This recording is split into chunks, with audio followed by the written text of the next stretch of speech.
तो रैलियां कर ली, आपने चुनाव करा लिया, सरकारें बन गई, आपने भाषणबाजी भी कर लिया, आज भी आप रैलियां कर रहे हैं, लेकिन जब छात्र पढ़ाई कर रहे हैं तो आपको कोरोना दिखाई देता है जी। ये बता दीजिए कि अगर लॉकडाउन लगता है, क्या होगा बिहार को नुकसान, क्या करना चाहिए सरकार को ताकि लोगों को ज़्यादा सहूलियत प्रदान हो। नहीं होंगे, क्वालिटी ऑफ लाइफ नहीं मेरा बनेगा, तब तक कैसे हम इम्प्रूव करेंगे, है ना। एक विडंबना होती है कि जब हम किसी सरकारी कर्मचारी से बातचीत करते हैं तो बहुत हद तक खुल के बातचीत नहीं हो पाती है। ये विडंबना है या फिर सर की मजबूरी, ये तो सर ही बताएंगे। हालांकि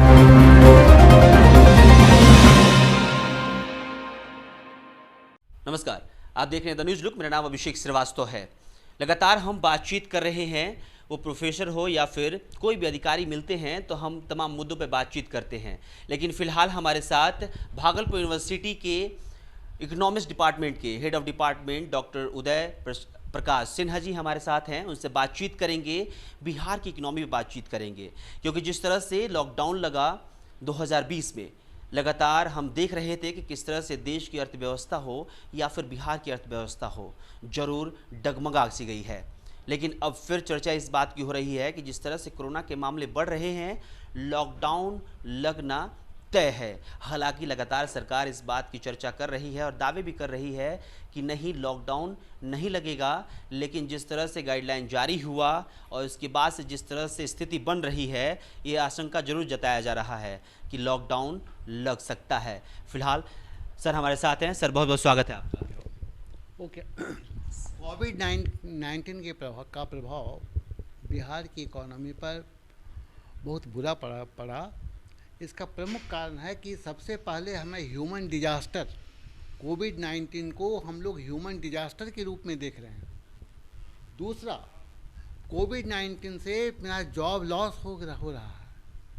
तीसरा, कोविड-19 से मोर और लेस जितने भी पब्लिक और प्राइवेट ऑफिस है वह क्लोज्ड, बंद हो गया। ट्रांसपोर्ट सर्विसेज लॉकडाउन हो गया, मोबिलाइजेशन रिस्ट्रिक्ट हो गया, और सेमी स्किल्ड जॉब होल्डर्स जो है आपने एम्प्लॉयमेंट को लॉस किया, है ना।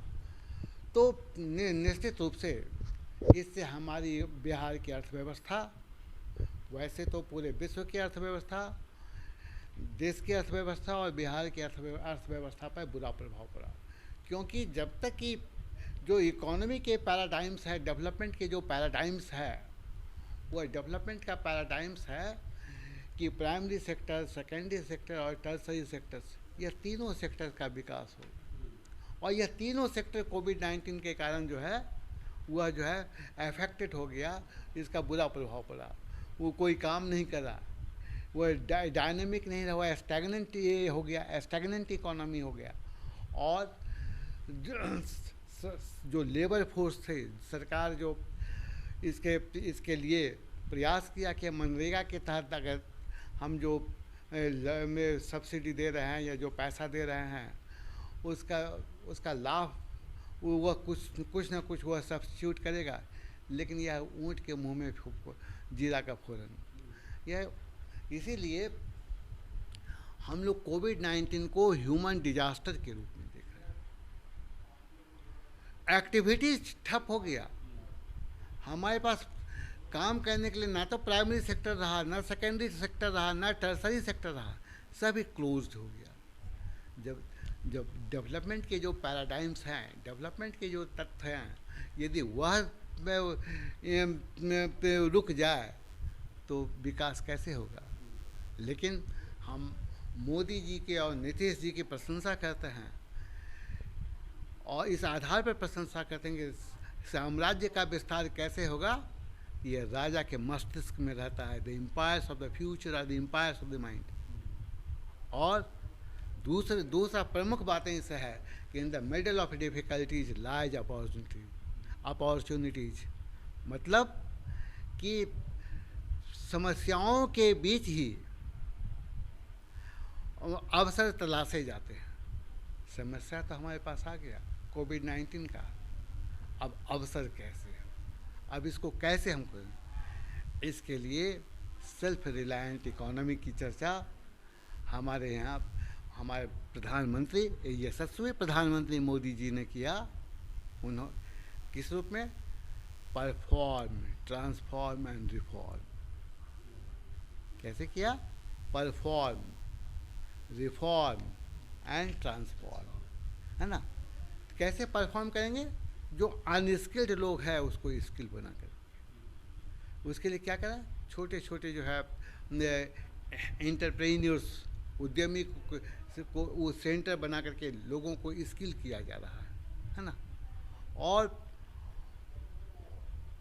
इंस्टीट्यूशन के अभाव में वर्क फ्रॉम होम की छूट दे दी गई है। आप घर पर भी जो है स्किल डेवलपमेंट कर सकते हैं। तो यह डिस्ट्रिक्ट वाइड डिटेल जो इसका एनालिसिस है, उसका जो डेटा है वो ये बिहार सर्वे में मिल जाएगा। अभी जो हुआ था सर्वे में मिल जाएगा।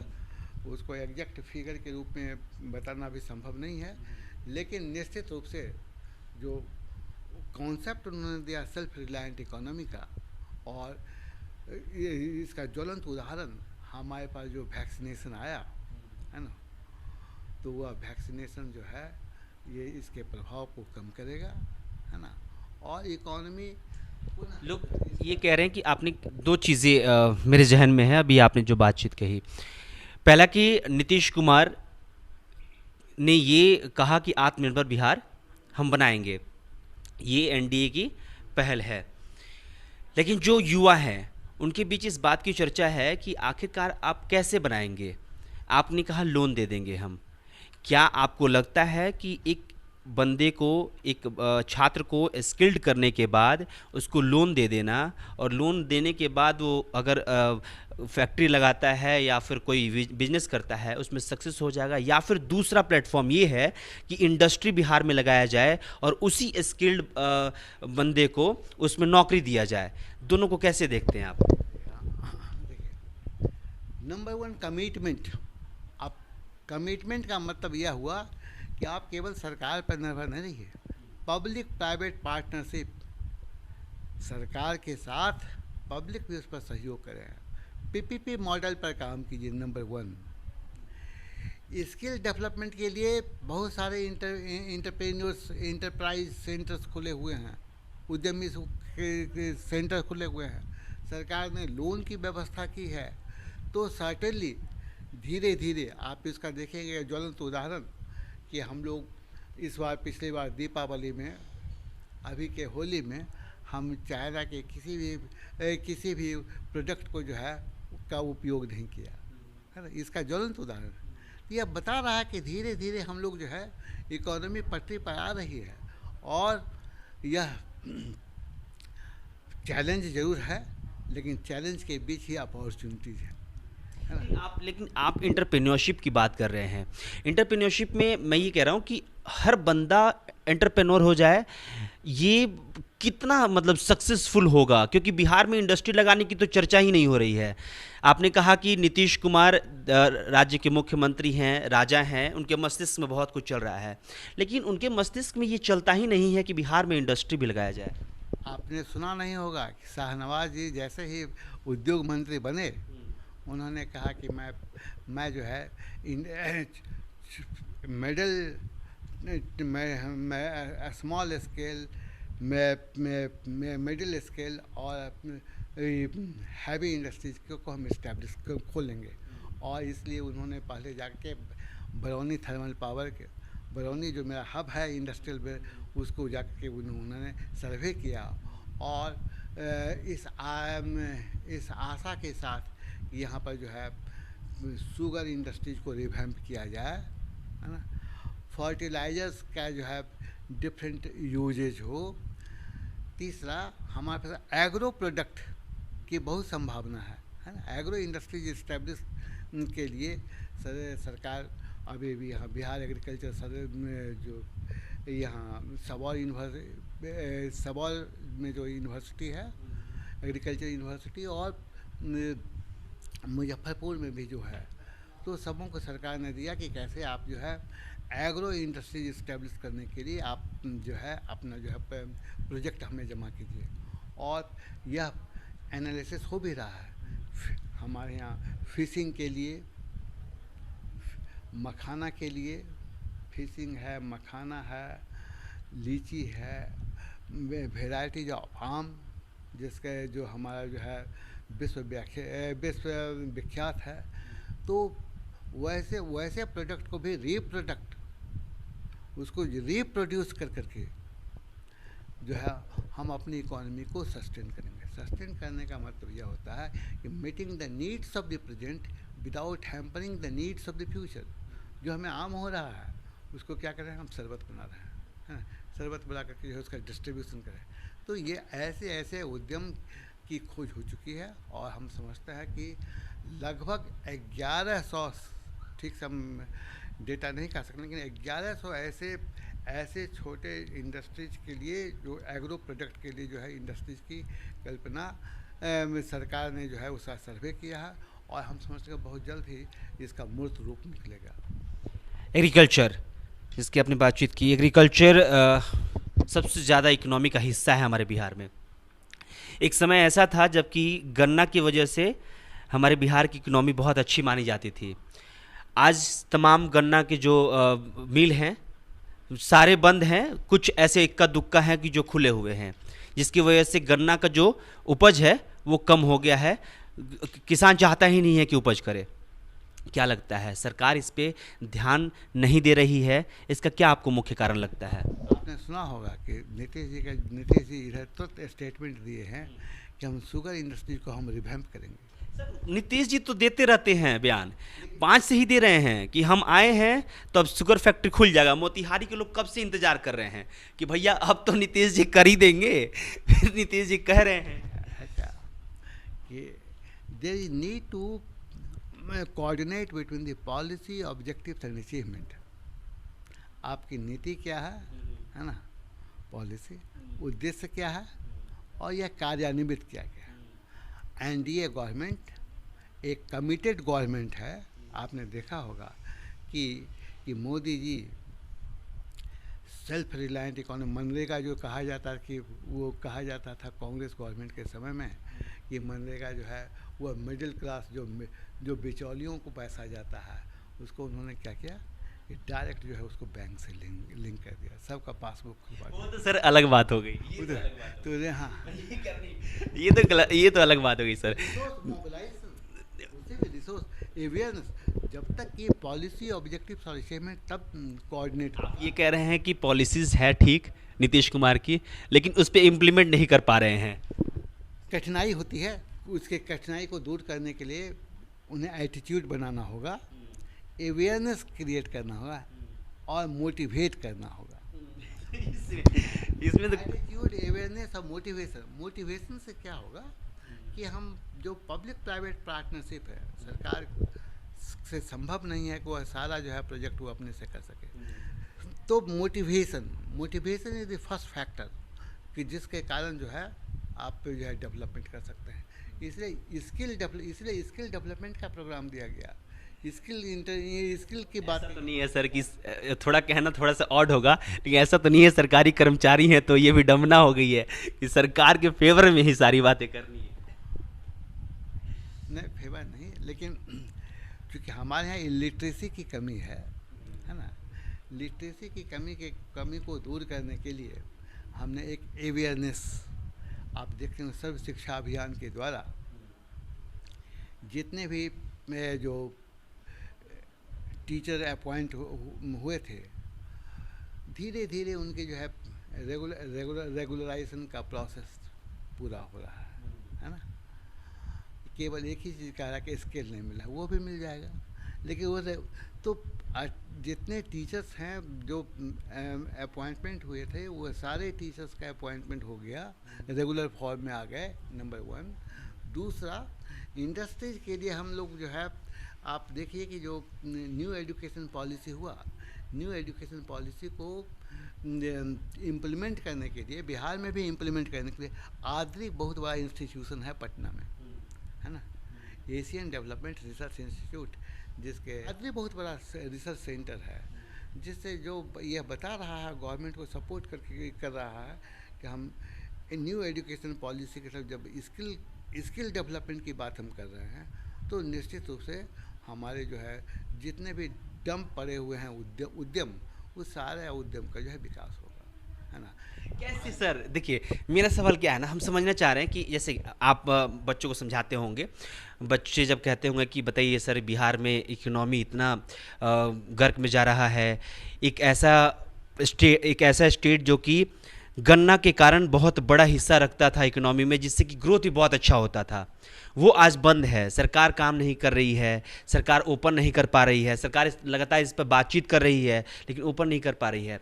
आप क्या समझाते होंगे उन छात्रों को? हमारी जीडीपी अन्य राज्यों के अन्य राज्य वाला बात नहीं नहीं नहीं रिलेटिव जब भी डेवलपमेंट की बात करें तो रिलेटिव टर्म में बात करेंगे। अब मैं ये कह रहा हूँ कि चलिए ठीक है, अगर किसी और स्टेट से हमारी जीडीपी अच्छी है, लेकिन मैं ये कह रहा हूँ कि और अच्छी हो सकती है अगर आप गन्ना का सिर्फ वो मिल खुलवा ले। नॉट ओनली गन्ना, केवल गन्ना नहीं, गन्ना का मिल खुल जाए। हमारे यहाँ जो है सिल्क इंडस्ट्री, जो आप घर जो देख रहे हैं, यह सिल्क सिटी के नाम से भागलपुर जाना जाता है और एक भी फैक्ट्री नहीं है, है ना। तो उसको पर्याप्त आप रिसोर्सेज दीजिए, पर्याप्त साधन दीजिए, उसको रॉ मटेरियल मुहैया कराइए, उसको पावर दीजिए, और तो निश्चित रूप से यह हमारा जो है वर्ल्ड क्लास जो है हमारे पास जो लेबर भी है और वर्ल्ड क्लास हमारे पास जो उसका रॉ मटेरियल है तैयार हो सकता है। कोकुन, ये में भागलपुर का कोकुन कोरियन और चाइनीज कोकुन से बहुत अच्छा है ना। ये सिल्क सिटी की बातचीत कर रहे हैं सर। भागलपुर वाकई सिल्क सिटी के लिए माना जाता है, लेकिन अब ये कहा जाता है कि वो सिल्क सिटी अब ख़त्म हो चुका है क्योंकि सरकार ने सही से इसके लिए काम नहीं किया। सर ने सर्व शिक्षा अभियान की बातचीत की, तारीफ़ होनी चाहिए सरकार की, लेकिन तारीफ़ उस बात के लिए हम बिल्कुल नहीं करेंगे जो बिल्कुल नहीं हो रहा है। सर्व शिक्षा अभियान के नाम पर इस बात की चर्चा ज़रूर है कि बच्चे स्कूल जा रहे हैं लेकिन पढ़ाई नहीं हो रही है, वहाँ पे बच्चे खिचड़ी खा रहे हैं और फिर वापस घर आ जाते हैं। क्यों? क्योंकि कंस्ट्रक्शन का एक बड़ा लूपहोल है। सबसे बड़ी बात हो जाती है कि जब हम गांव में जाते हैं जहाँ पे 10 बच्चों के बैठने की कैपेसिटी है, वहाँ पे 100 बच्चे बैठ के पढ़ाई करते हैं। अब सोचिए किस तरह की पढ़ाई होती होगी। फ़िलहाल सर से हम बातचीत करेंगे। सर, एक आखिरी सवाल रहेगा मेरा। हम धीरे धीरे अब लॉकडाउन की तरफ बढ़ रहे हैं, 2 चीज़ें हमें सर समझाइएगा इसमें। आप यहाँ लगातार बच्चों को पढ़ाते हैं, लगातार चीज़ों को देखते हैं, लॉकडाउन में एक बड़ा आपने लॉस देखा, उसके बाद रैलियाँ हुई, चुनाव हुआ, उसके बाद फिर आज हम एक ऐसे पड़ाव में हैं जब ये कहा जा रहा है कि अब लॉकडाउन लग जाएगा। पिछले दिनों हमने देखा कि सासाराम में सारे छात्र सड़क पर उतर गए। उन्होंने कहा कि भैया तुम जब रैली कर रहे हो, जब चुनाव करा रहे हो, तब तो कुछ नहीं दिक्कत है, लेकिन आज छात्र पढ़ रहे हैं तो कोरोना फैल रहा है। तमाम चीज़ों पे कैसे देखते हैं आप? देखिए, यहाँ पर भी हमको अन्य राज्यों से इसका जो है कंपेयर करना होगा, और आज के दिन भी हमारे यहाँ अपडेटेड है कि 1500 केवल जो है कोरोना का केस 24 घंटे में हुआ है ना। तो सरकार इसके लिए, देखिए अभी हम बेंगलोर से आए, एयरपोर्ट पर सरकार ने जो है कोविड उसका जो है आर्ट के कौन सा टेस्ट होता है, कोविड-19 की जांच के लिए रैपिड टेस्ट हुआ, और जब तक ये रैपिड टेस्ट नहीं हुआ तब तक हम लोग को जो है एयरपोर्ट से बाहर नहीं आने दिया। जिसका रैपिड टेस्ट हुआ, जो पॉजिटिव पाए गए, वैसे लोगों को होम सेंटर के लिए रेफ़र किया गया, और उसके लिए जमा करके कि जो है बस खड़ी थी, उस पर बस पर बैठा करके जो है उनको। लेकिन सवाल मेरा क्या है, सवाल मेरा ये है कि सासाराम में वो बच्चे सही कह रहे हैं कि हाँ आपने तो रैलियाँ कर ली, आपने चुनाव करा लिया, सरकारें बन गई, आपने भाषणबाजी भी कर लिया, आज भी आप रैलियाँ कर रहे हैं, लेकिन जब छात्र पढ़ाई कर रहे हैं तो आपको कोरोना दिखाई देता है जी। प्रजातंत्र की रक्षा करना, संविधान की रक्षा करना सरकार की नैतिक दायित्व है। सरकार का नहीं, हम लोगों का नैतिक दायित्व है, क्योंकि कॉन्स्टिट्यूशन में लिखा हुआ है liberty, equality, fraternity, harmony, unity, integrity, peace and progress. These are the cherished ideals. We believe in these ideals and we shall remain stand by them forever. तो कॉन्स्टिट्यूशन की रक्षा करने के लिए चुनाव तो करना होगा, है ना। और बार बार सरकार करे कि सरकार या जो भी पॉलिटिकल पार्टी जो अपना रैली कर रहे हैं तो बता रहे हैं कि आप लोग जो है मास्क पहन करके आइए, लेकिन लेकिन लेकिन कमी क्या होता है प्रजातंत्र में, क्या होती है उसका एग्जैक्ट लैंग्वेज लाइन हमको याद नहीं है कि जो मतलब प्रजातंत्र में इंसान को गिनते नहीं, तौला नहीं करते, इंसान को गिनते हैं, है ना। तो वो उसका है तो न्यूमेरिकल स्ट्रेंथ आवश्यक है। और जब तक ये पॉलिटिकल स्टेबिलिटी नहीं होगी, इलेक्शन इसलिए आवश्यक है कि पॉलिटिकल स्टेबिलिटी, और पॉलिटिकल स्टेबिलिटी नहीं होगी तो इकोनॉमिक स्टेबिलिटी नहीं होगी, इकोनॉमिक स्टेबिलिटी नहीं होगी तो सोशल स्टेबिलिटी नहीं होगी, है ना।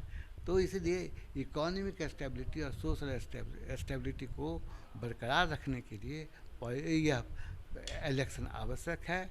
और जब तक कि दूसरा आवश्यक है, इस पे तो मैं तो सवाल नहीं खड़ा कर रहा, लेकिन हम इस पे लास्ट में फिर बातचीत करेंगे।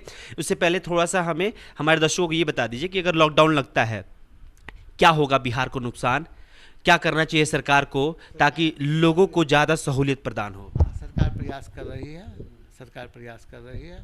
सरकार बाहर से आने वाले लोगों को, हमने अभी कहा कि वैक्सीनेशन की बात है, इकोनॉमी के फॉर्म में सर अगर बात, हाँ, तो जब तक हेल्दी नहीं होंगे, क्वालिटी ऑफ लाइफ नहीं मेरा बनेगा, तब तक कैसे हम इम्प्रूव करेंगे, है ना।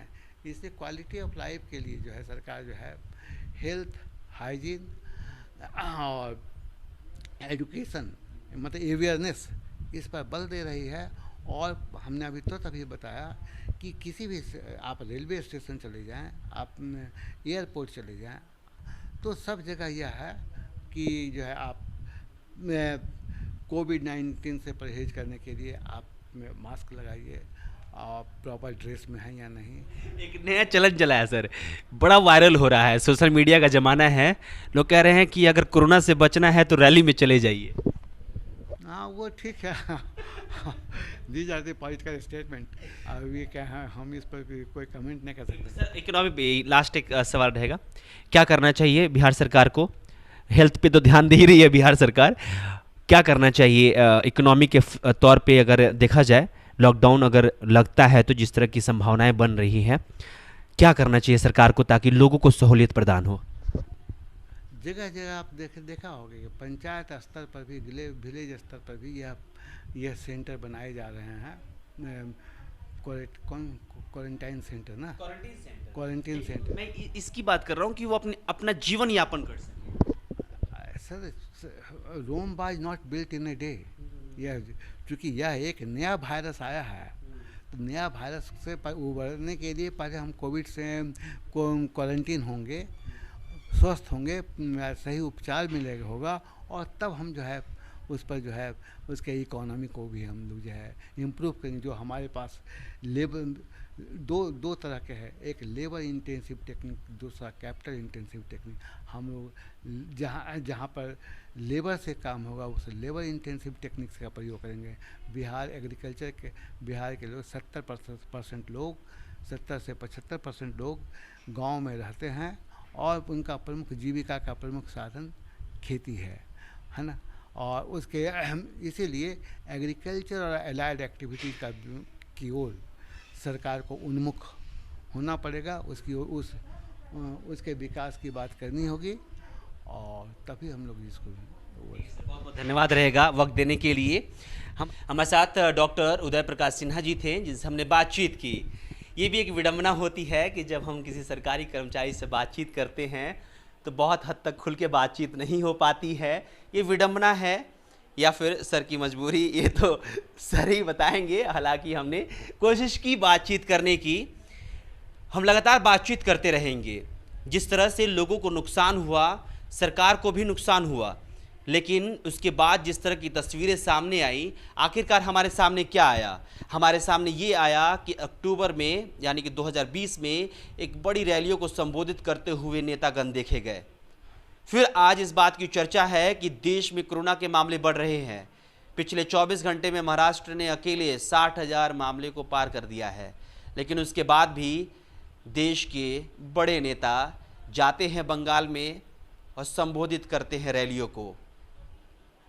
क्या होगा? क्या वो लोग सोचेंगे? क्या इन कोरोना के मामलों को कैसे वो सीरियस लेंगे जब ऐसे बड़े नेता इस तरह की बड़ी लापरवाही करते हैं? फिलहाल हम सर से इसलिए जुड़े थे ताकि बिहार के इकोनॉमी पे बातचीत कर सके। आपको ये बातचीत कैसी लगी ये भी हमें बताइएगा। हालांकि गन्ना की फैक्ट्री बंद क्यों है? जी, कुछ कहना चाहें? हमारे पास जो है फूड प्रोसेसिंग इंडस्ट्री की बात हमने कहा था, डेयरी की बात कहा था, शुगर की बात कहा था, शुगर इंडस्ट्री की बात कहा, मैन्युफैक्चरिंग की बात कहा था, हेल्थ केयर की बात कहा था। ये जो है फास्ट ग्रोइंग इकोनॉमी की बात करता है, फास्ट ग्रोइंग इंडस्ट्रीज के रूप में हम इसको लेते हैं। और वेजिटेबल्स हम लोग 4th लार्जेस्ट स्टेट हैं जो कि हम वेजिटेबल्स को कर रहे हैं। इसलिए छोटे छोटे स्मॉल स्केल लेवल पर हम काम करेंगे, उसके स्मॉल स्केल इंडस्ट्रीज को देखेंगे, डेवलप करेंगे, तो निश्चित रूप से बिहार का डेवलपमेंट होगा। जैसे कि हमारे पास एग्रीकल्चरल प्रोडक्शन जो है बिहार में अराउंड 80% है, which is much higher than the national average. पहले सर बहुत घटा है। Till date 80%, which is much higher than the other states। हम बोल रहे हैं आपको वेजिटेबल्स के लिए हम लार्जेस्ट प्रोड्यूसेबल स्टेट है ना। सब्जी की लगातार चर्चा कर रहे हैं सर जी। फ्रूट्स के लिए जी, फ्रूट्स के लिए जो हम लार्जेस्ट प्रोड्यूसर हैं, तो एम्प्लॉयमेंट तो होगा ही। सर गन्ना पे बातचीत एक बार भी नहीं बोले हैं कि गन्ना की खेती घट गई है। पहले एक सर्वे ये कहता है कि गन्ना की खेती की वजह से एक बड़ा हिस्सा इकोनॉमी को गन्ना की खेती से यानी कि चीनी मिल से जाता था, लेकिन आज वो गन्ना की खेती बंद कर दिए हैं खेती करना, क्योंकि चीनी मिल बंद हो चुका है। अब क्या चीनी मिल के लिए सैकड़ों दूर किसान जाएगा बेचने? और यही कारण है कि किसानों ने गन्ना की खेती करना बंद कर दिया है। हमने कई किसानों से भी बातचीत की है, उनका यही कहना है कि अगर गन्ना की जो मिल हैं, अगर चीनी मिल है वो खुल जाता है तो किसानों के लिए एक बड़ी राहत की बात होगी। इसको लेकर लगातार पत्रकार सवाल उठाते रहा है, नेता भी लगातार इस बात का दावा करते रहे हैं कि हाँ, हम इस बात के लिए इच्छुक हैं कि शुगर मिल जल्द से जल्द खुल जाए। हालांकि पिछले 15 साल से नीतीश कुमार की सरकार है, वो भी इस पे अमल नहीं कर पाए हैं। अब देखने वाली बात ये होगी कि आगामी 5 सालों में क्या कुछ सरकार कर पाती है। हम लगातार कोशिश कर रहे हैं कि उन रैलियों पे भी बातचीत करना, क्योंकि युवा क्या सोचते हैं, प्रोफेसर क्या सोचते हैं, या फिर किसी भी पद पे जो अधिकारी बैठे हुए हैं वो क्या सोचते हैं कि आखिरकार ये नेता लोगों के बारे में क्या सोचते हैं। सर ने कहा कि नेतागण ये कह रहे हैं कि आप मास्क लगा के आइए, 2 गज की दूरी, मास्क है ज़रूरी। और आप रैलियों में जब लोगों को संबोधित नेताजी करते हैं तो फिर क्या होता है, इस बात का जिक्र करना बार बार ज़रूरी नहीं है। यह तस्वीर सबके सामने है। फिलहाल कैमरे के पीछे शिवम है, मेरा नाम अभिषेक श्रीवास्तव है। शुक्रिया।